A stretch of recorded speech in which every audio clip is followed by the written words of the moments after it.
Le Bénin, à travers le ministère du Cadre de vie et du Développement durable, a organisé avec l'appui du secrétariat du FEM la deuxième édition du dialogue national sur le FEM 8. Cette rencontre s'est déroulée ce lundi 17 avril 2023 à Azalaï Hôtel de la Plage en présence des acteurs tels que la société civile, les ONG, les acteurs du secteur public et privé qui interviennent dans les problématiques liées à la gestion de l'environnement. La présente rencontre constitue pour le Bénin une occasion solennelle de coaching et de préparation à aller à la mobilisation d'un maximum de ressources FEM. En effet, notre pays a l'ambition de mobiliser plus que jamais des ressources auprès des guichets du FEM au cours de ce 8e cycle qui a commencé depuis juin 2022 pour cofinancer les priorités nationales identifiées en matière, d'une part, de changement climatique, d'autre part, de biodiversité, aussi de lutte contre la dégradation de nos terres, de la pollution par les produits chimiques et de la préservation des eaux internationales que le Bénin partage avec ses voisins. Le FEM vise à promouvoir la protection de l'environnement mondial et le développement durable par l'octroi de financement. À cet effet, l'éligibilité du Bénin à recevoir des fonds du FEM n'est plus à démontrer.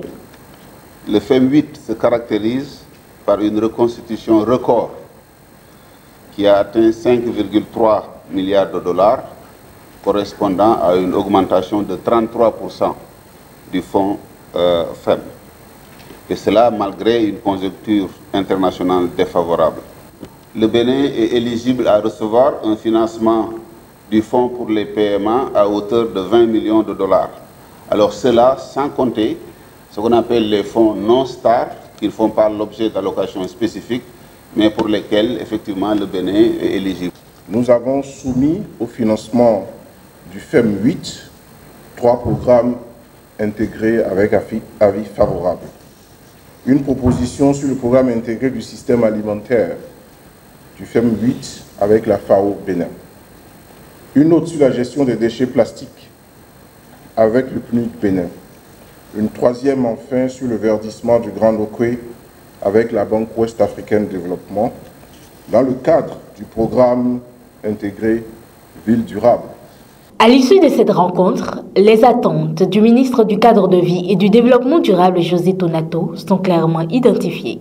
Je souhaite qu'à la fin de cette rencontre, les acteurs au niveau national puissent disposer d'informations susceptibles de les aider à construire un consensus et une synergie sur les priorités nationales identifiées pour le FEM 8 au Bénin et accroître leur capacité de mobilisation de ressources disponibles sur les différents guichets du FEM, en plus des financements classiques dont nous avons entendu parler tantôt.